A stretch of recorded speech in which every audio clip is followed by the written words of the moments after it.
ان میں قرضہ ہو تو میرے پاس آ جانا، میں اس کا قرض ادا کر دوں گا۔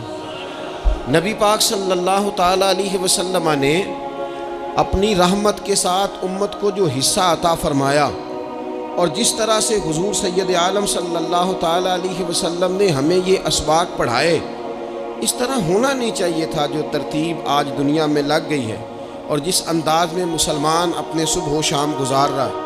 آپ یقین کریں کہ کبھی کبھی یوں محسوس ہوتا ہے کہ جیسے خالص رشتوں کا ہونا اور اخلاص کا موجود ہونا اور للہیت کا نصیب ہونا، یہ شاید کوئی بے موسمہ سا پھل ہو گیا ہے۔ شاید یہ کہ اب ڈھونڈنے سے، تلاش کرنے سے بھی ایسی چیزیں میسر نہیں آئیں گی کہ لوگ اللہ تعالیٰ کی رضا کو پیش نظر رکھیں۔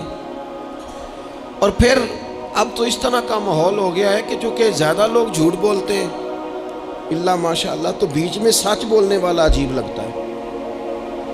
چونکہ زیادہ دکانداری ہوتی ہے تو کوئی اخلاص کا مظاہرہ کرتا ہے تو وہ عجیب لگتا ہے۔ چونکہ زیادہ اللہ معاف فرمائے کہ دھوکہ دہی کا بازار گرم ہے، تو اب یوں محسوس ہوتا ہے کہ جیسے کوئی بندہ کہہ رہا ہے میں صحیح سے چلوں گا تو لوگ سمجھتے ہیں شاید کوئی اداکاری کر رہا ہے۔ حضور علیہ السلام نے جو لوگوں کے حق میں اپنی طبیعت میں نرمی پیدا کی، آپ یقین کریں بڑے سارے لوگوں سے ملنے کو جی چاہتا ہے لوگوں کا، ان کے پاس جانے کو، بیٹھنے کو، من کی باتیں کرنے کو۔ بہت سارے لوگ ایسے ہوتے ہیں جن کے بارے میں ہماری خواہش ہوتی ہے کہ بندہ بڑا اچھا ہے، لیکن اس کے پاس اگر چل کے جائیں گے تو ہمارے سٹیٹس کا کیا بنے گا؟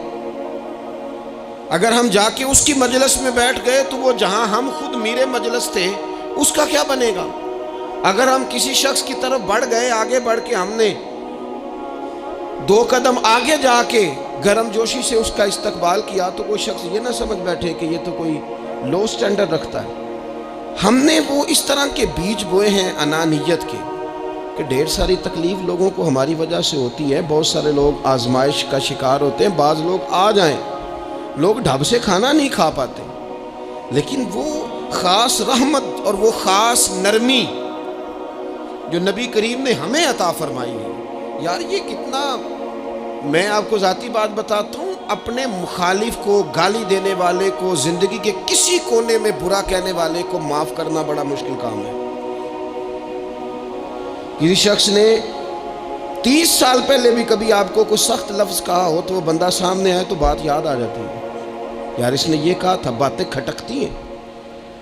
کسی مقام پر کھڑے ہو کر کسی جگہ پر کسی بندے نے آپ کو تکلیف دی ہو، بندہ اس جگہ پہ آئے تو وہ چیز کھٹکتی ہے، لیکن یہ اعزاز صرف رحمت للعالمین محبوب کا ہے کہ حضور کے سامنے جب وہ لوگ پیش ہوئے، حضرت وحشی جیسے کہ جنہوں نے پورا وجود کاٹ دیا تھا حضرت امیر حمزہ کا، اور کان ناک آنکھیں نکال دی تھی، انہوں نے آ کے عرض کی حضور ہمارے جیسے گناہگار بھی آئیں تو معافی ہو جاتی ہے؟ فرمایا ہو جاتی ہے تو پڑھ کلمہ، ہم فوراً ہی معاف کر دیں گے۔ اور جو فتح مکہ کے موقع پر نبی پاک علیہ السلام نے فرمایا ہے نا، فتح مکہ کے موقع پر، وہ تو بات ہی بڑی انوکھی ہے۔ انہوں نے کہا تھا آپ ہم سے کیا سلوک کرنے والے ہیں؟ تو فرمایا سلوک کیا کرنا ہے؟ جو پیچھے ہو چکا ہے نا اس کا ذکر بھی نہیں کرنا، کتاب کے پچھلے صفحے پلٹنے ہی نہیں، یاد ماضی یہ عنوان چھیڑنا ہی نہیں، جو ہو گیا سو ہو گیا۔ یہ خاص رحمت کاملہ اللہ تعالیٰ نے اگر عطا فرمائی ہے تو میرے اور آپ کے پیارے رسول ہی کو عطا فرمائی ہے۔ یہ خاص جذبات اور یہ خاص کیفیات حضور نا، دیکھو ماں باپ جو ہوتے ہیں نا اولاد کے حق میں بڑے شفیق ہوتے ہیں۔ میں بڑی ذمہ داری سے بات کرنے لگا ہوں، ماں باپ کے ساتھ اگر کوئی سب سے بڑھ کے زیادتی کرتا ہے تو کرتی بھی اولاد ہی ہے۔ بڑا کچھ کر جاتے ہیں بچے، بعض ایسی باتیں بھی کر جاتے ہیں کہ جو اسے نہیں کرنی چاہیے، لیکن کہو نا والد صاحب سے کنارہ کر دیں بچے سے، جس کے 9 بیٹے بھی ہیں اسے بھی کہو نا کہ تو کر ذرا کنارہ کر کے دکھا، نہیں کر سکتا۔ وہ شفقت پدری جو رب نے اس کے سینے میں رکھ دیا وہ کیسے نکالے گا؟ 20 دفعہ غصہ آیا تو اس نے پلان کیا کہ آج کے بعد نہیں، ختم، اب میں نے بتانا ہے اس کو کہ کس طرح کوئی کسی کے ساتھ زیادتی کرتا ہے، لیکن 1 گھنٹہ بھی نہیں تیرا گزرا، کیونکہ شفقت پدری ہے خدارا، یہ میرا اور آپ کا سب کا معاملہ، اس کو سمجھیے گا. شفقت پدری، اگر مرشد ہو نا کبھی مرشد کریم، تو پرخشیں اڑا دینے والوں کو بھی سینے سے لگانے کا حوصلہ رکھتا ہے، چونکہ وہ شیخ جو ہے اس کا دل جو بڑا ہے. کئی دفعہ سارا سینہ چھلنی ہوتا ہے، پر اس سینے چھلنی کرنے والوں کو بھی سینے سے لگانا پڑتا ہے، اس لیے کہ دل دریا سمندروں ڈونگے کون دلاں دیاں جانے. تو 14 طبق دلے دے اندر کہ تمبو وانگوں تانے، مشکل کام ہے استاد صاحب. وہ مطلب ہم نے یہ دیکھا ہے کہ بچے کو اٹھانے کے لیے والد آ گئے کہ نہیں جی نہیں ہم نے نہیں پڑھانا، تو استاد صاحب کہنے نے او میں بڑی محنت کی تھی جی ہم تے چل گیا ہے 6 کو مہینے ویک ہوتے صحیح، میں نے بڑی مشقت کی ہے، یہ راہ میں نہ اسے لے جاؤ. میں نے تو کئی ناشتے نہیں کیے کہ کلاس میں پہنچنا تھا، کئی دفعہ میں نے کھانا چھوڑ دیا کہ مجھے دیر ہو گئی تھی، نہ لے کے نہ جاؤ، میری مشقت ہے. یہ میں آپ کو وہ والی مثالیں دے رہا ہوں جو صرف میرے اور آپ کے عقل کے قریب ہیں. جب تیری 20 غلطیوں سمیت تیرا والد، تیری ماں، تیرے مرشد، تیرے استاد، تیرے بزرگ، تیرا بڑا بھائی تجھے قبول کر لیتے ہیں نا، تو بس سمجھ لے یہ جتنا بھی پیار کرتے ہیں یہ سارا ایک قطرہ ہے، اور محبوب جو محبت کرتے ہیں اس میں سارے دریا سما جایا کرتے ہیں. رسول پاک جو پیار کرتے ہیں نا، نبی کریم جو محبت کرتے ہیں، حضور، اور حضور کو سب سے زیادہ غم کیا رہتا تھا؟ روزی روٹی کا نہیں، اس کا بھی بندوبست کیا، تعلیم و تعلم کا بھی بندوبست کیا. حضور کا سب سے بڑا احساس یہ تھا کہ میری امت دوزخ سے بچ جائے، جنت میں جائے، گمراہ عقائد سے باہر آئے، راہ حق انہیں نصیب ہو. اس کے لیے نبی پاک جد و جہد کرتے. حضور کو روڑے مارنے والے، پتھر مارنے والے، کانٹے بچھانے والے، گردن پہ اوجڑیاں رکھنے والے رات کو سکون سے سو جاتے، اور نبی پاک انہی لوگوں کے لیے رات کو ہاتھ اٹھا کے ہدایت کی دعائیں کرتے رہتے. اور روڑے مار کے سو گئے جا کے، اور جس نے روڑے مارے ہیں وہ نبیوں میں رحمت لقب پانے والا، مرادیں غریبوں کی بر لانے والا. اور کسی نے کہا تھا لے کے پہلو میں غم امت نادار آئے، لے کے پہلو میں غم امت نادار آئے.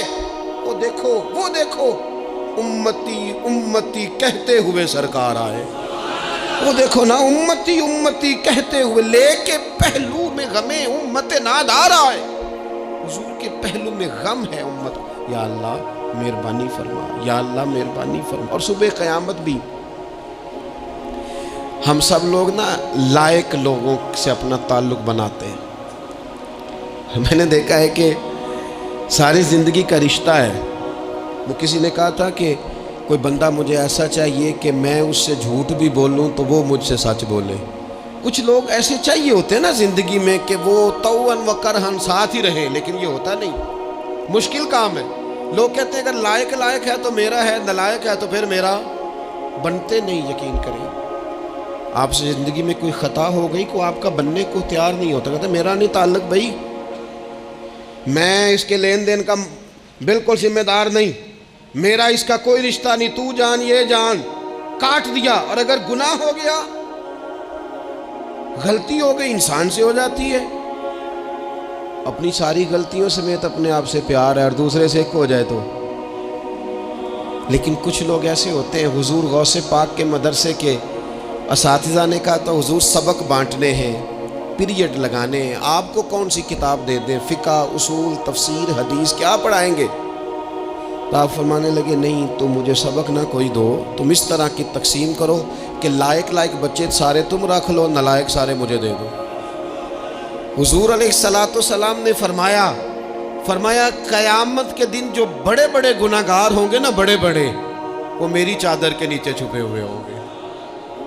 چور حاکم سے چھپا کرتے ہیں یا اس کے سوا، تیرے دامن میں چھپے چور انوکھا تیرا. اور حضور ہمارے وکیل نہیں، حضور ہمارے شفیع ہیں. حضور ہماری وکالت نہیں کریں گے، حضور ہماری شفاعت کریں گے. وکیل وہ ہوتا ہے جو کٹہرے میں کھڑا ہو کے جج صاحب سے کہتا ہے اس نے کوئی جرم نہیں کیا، بلا وجہ الزام لگایا گیا ہے، انہوں نے کوئی خطا نہیں کی، یہ ذاتی اناد پال رہے ہیں، یہ بندہ ہی بڑا اچھا ہے، یہ تو تھا ہی نہیں موقع پہ، اس نے تو کیا ہی کچھ نہیں۔